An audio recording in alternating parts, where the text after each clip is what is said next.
negligenciadas. Como se define doenças tropicais negligenciadas? Essas doenças são definidas pela Organização Mundial de Saúde como um grupo diversificado de doenças transmissíveis que incidem em 149 países, estando numa faixa tropical e subtropical da Terra. E ele tem um impacto anual de bilhões de dólares na economia mundial. Também tem essa característica de ser a causa e, ao mesmo tempo, consequência de condições de pobreza estrutural em que muitas pessoas estão inseridas, potencializando um ciclo perverso com impacto entre as gerações de miséria crônica, precárias condições de saúde, baixa qualidade de vida, preconceito e estigmatização. Vendo um breve histórico, a Organização Mundial de Saúde, em 2002, estabeleceu um roteiro para essas doenças baseado em 5 intervenções estratégicas, para que fossem alcançados alguns objetivos até o ano de 2020, ou seja, o presente ano. Quimioterapia preventiva em massa, em algumas circunstâncias, manejo inovador e intensificado de casos, à medida que várias delas elas se dão em contextos de ecossistemas muito manipulados pelo homem, ecologia e controle vetorial, melhoria no acesso à água, ao saneamento e à higiene nas áreas endêmicas de doenças de transmissão negligenciadas, transmissíveis negligenciadas, e também intervenções veterinárias, zoonoses, para proteger e qualificar a saúde humana. Na 26ª Assembleia Mundial de Saúde, em 2013, foi estabelecido metas e marcos claros em relação às 17 doenças desse grupo, e o referencial importante foi o debate sobre os marcos componentes do WASH, Water, Sanitation, Hygiene, água, saneamento e higiene, e logo em seguida, em 2015, com a adoção dos Objetivos do Desenvolvimento Sustentável, os 193 países membros da Organização Mundial de Saúde estabeleceram um plano e aprovaram um plano de ação para a eliminação dessas doenças negligenciadas e após também a sua eliminação, o que consistiria até em 2022. Esses slides nós vemos em várias aulas nossas, que são os Objetivos do Desenvolvimento Sustentável, que sucederam os Objetivos do Milênio, e ele sempre tem, nesse Objetivo 3, a boa saúde e bem-estar, né? Assegurar uma vida saudável e promover o bem-estar a todos, em todas as idades. Ocorre que vários desses outros objetivos, eles estão intimamente relacionados com a questão da saúde humana, né? Então, vamos ver aqui.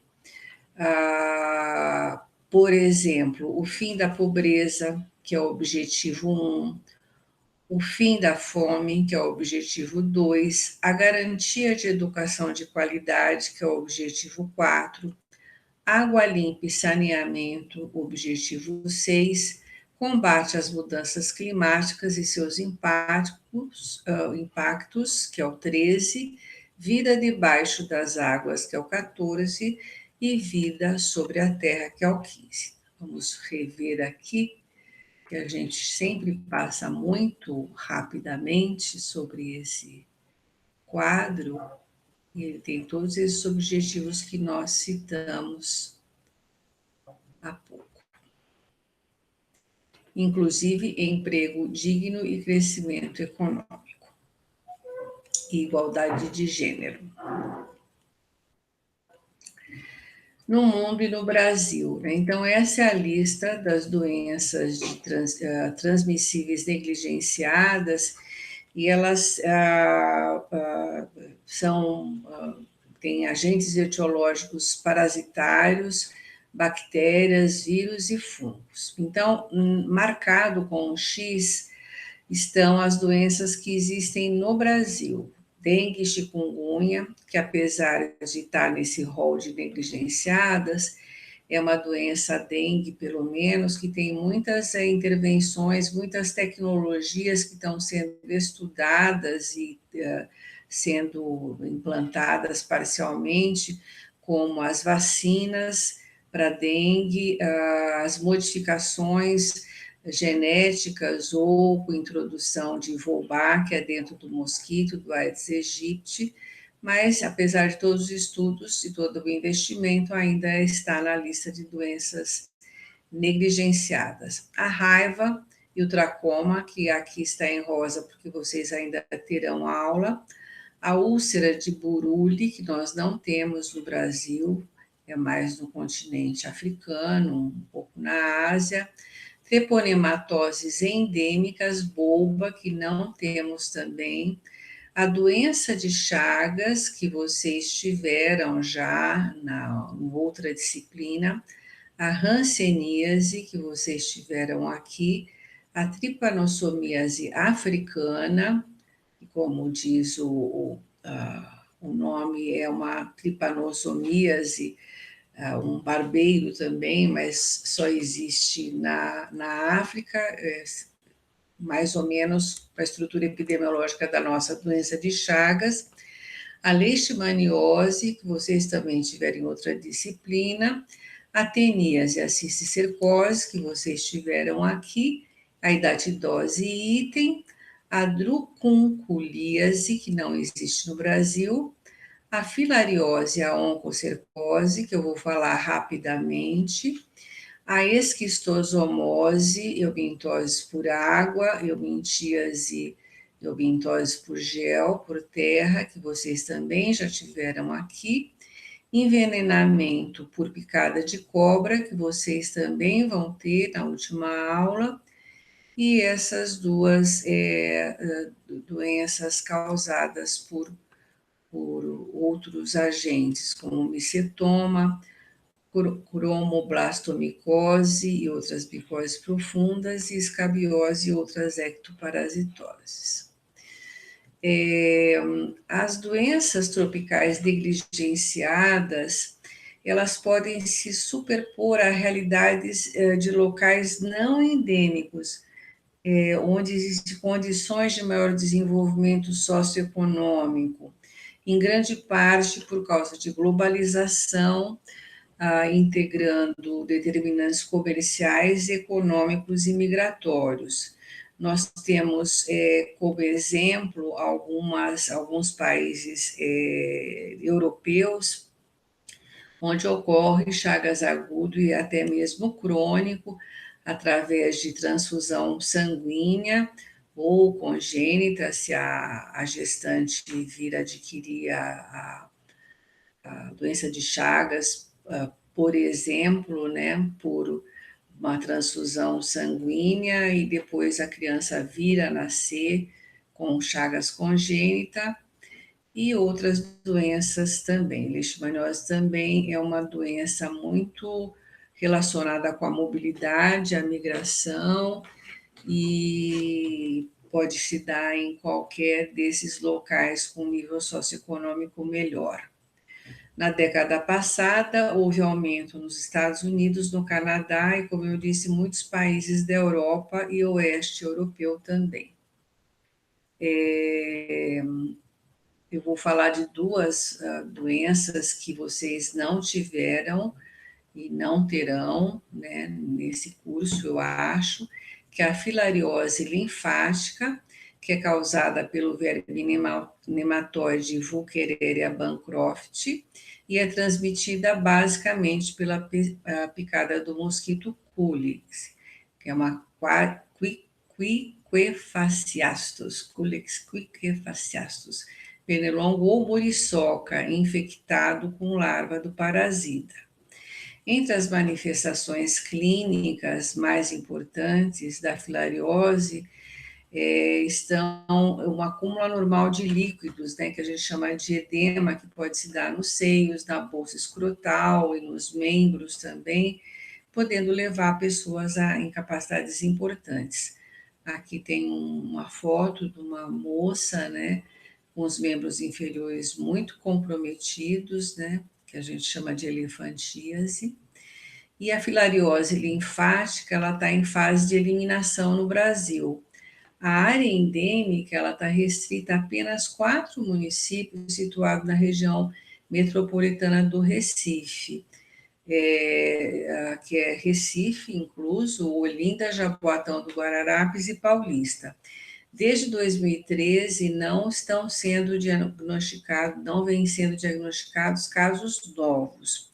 E o Brasil começou a seguir essa metodologia definida pela OPAS-OMS, denominada de TAS, Transmission Assessment Survey, para validar a interrupção da transmissão da filariose nessas áreas que são submetidas à estratégia de tratamento coletivo. Essa é uma das doenças negligenciadas que são submetidas a tratamentos em massa.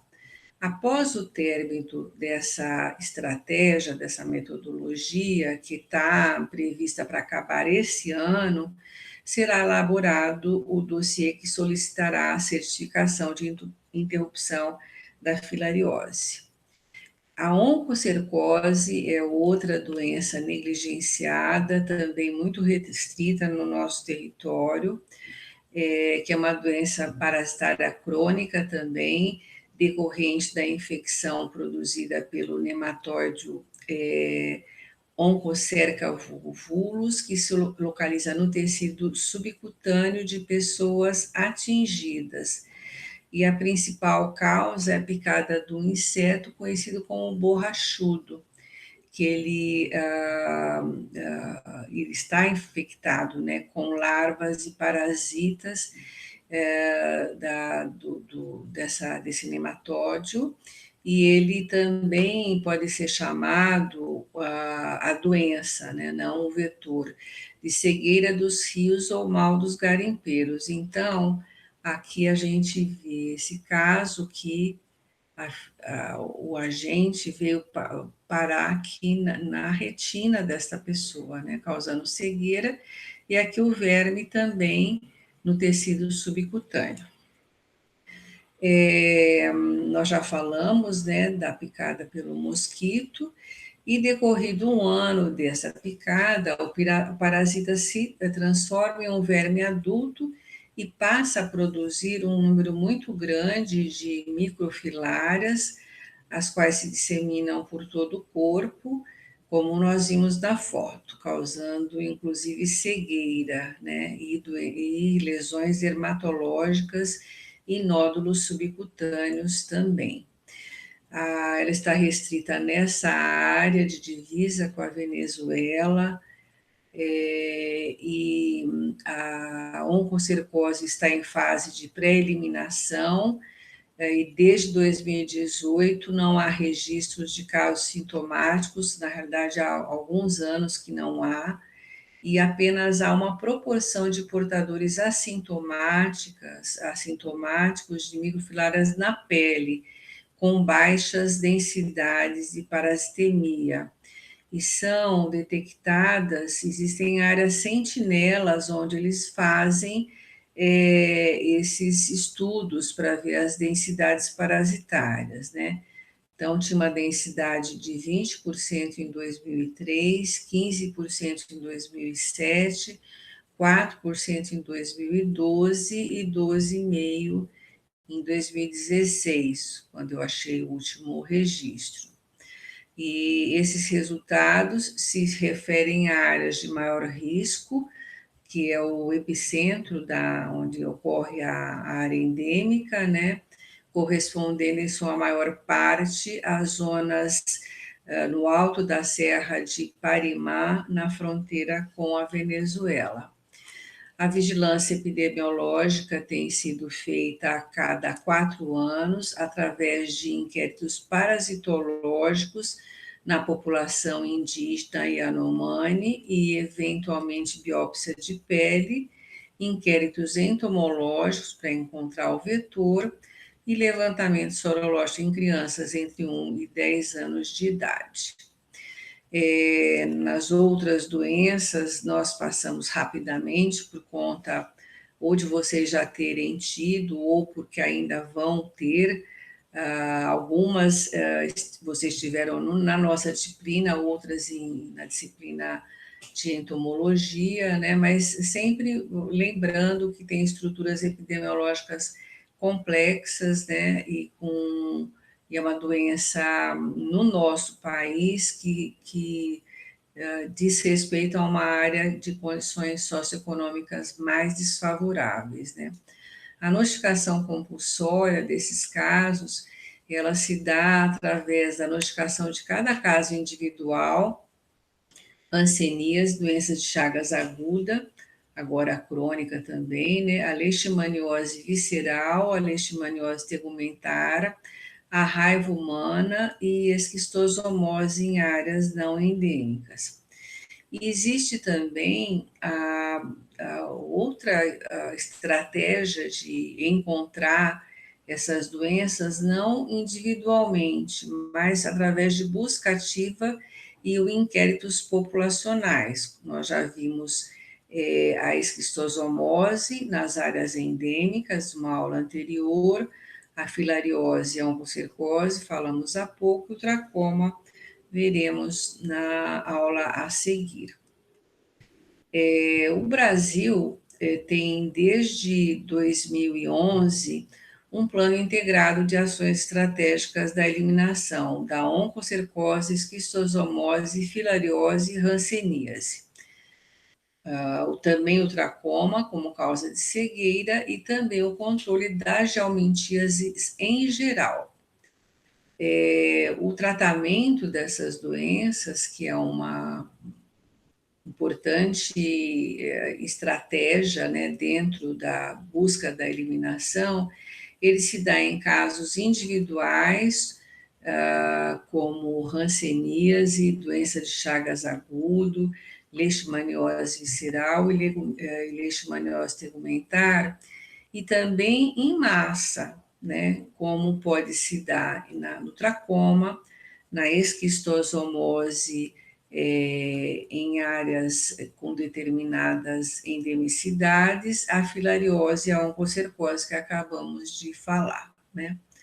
Esse estudo, que foi publicado em 2018 e tem esta referência bibliográfica aqui, ele foi um estudo ecológico de base populacional nacional com análise de mortalidade dessas doenças selecionadas abaixo: a doença de Chagas, esquistosomose, hanseníase, filariose, as duas leishmanioses, oncocercose, raiva humana e tracoma. Eles fizeram uma linha de base em 2015 e eles analisaram a sobreposição do conjunto desses agravos, dessas doenças, na questão de número, proporção e taxa de detecção e de mortalidade e vulnerabilidade social. Esse índice de vulnerabilidade social baseia em 16 indicadores estruturados nessas dimensões: infraestrutura urbana, capital humano e renda e trabalho. E é um indicador que já existe, construído pelo IPEA.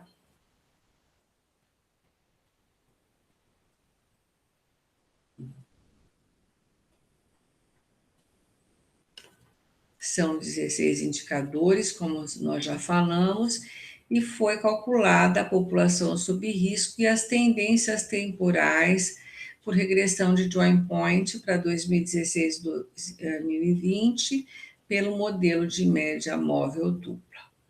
Então, aqui nós temos uma tabela onde nós vemos por região Norte, Nordeste, Sudeste, Sul e Centro-Oeste, o número de municípios que não tinha nenhuma doença negligenciada, os que tinham uma, os que tinham duas, os que tinham três e quatro, né? Ou até cinco, né? Ou seis, que já não tinha nenhum município nessa condição. A partir daí foi construído esses mapas. Esse primeiro aqui é o estudo de mortalidade pelo número de doenças, do conjunto daquelas doenças, de 0 até 8, né? Mas aqui o que está mais frequente são 2 ou 3 ou 4, né? Inclusive no estado de São Paulo. E aqui é o mesmo estudo, mas ele só colocou o índice de vulnerabilidade social, que é aquele índice do IPEA, para vocês verem que existe uma sobreposição importante de você pegar um índice de mortalidade, morbimortalidade visto anteriormente, e jogar em cima do índice de mortalidade, o índice de vulnerabilidade social. Aqui a taxa de detecção por UFs, né? Então, existe o Brasil, a gente tem uma taxa de detecção de 51,10 por 100 mil habitantes, e é muito mais frequente, taxas muito maiores na região norte, mas também nordeste. A região com maior taxa de detecção é Alagoas, com 256 por 100 mil, Roraima, Norte, Tocantins, Centro-Oeste, Mato Grosso, Centro-Oeste, Rondônia, Norte, Ceará, Nordeste, Acre, Norte, Amapá, Norte, Maranhão, ali entre Norte e Nordeste, mas Norte ainda, e Pará, enfim, assim por diante, né? São Paulo, a gente está aqui com um índice baixo, né? Mas o menor índice é Rio Grande do Sul, com 1 caso por 100 mil habitantes. E aqui a taxa de detecção, segundo o índice de vulnerabilidade social, onde o índice é muito alto, a taxa também é muito alta, onde é alto, ele é alto, mas já decai um pouquinho, onde é muito baixo, a gente tem uma taxa de detecção de 15,8 por 100 mil habitantes. Em relação à raça e etnia, nós vemos que as pessoas mais acometidas são a população indígena, tá?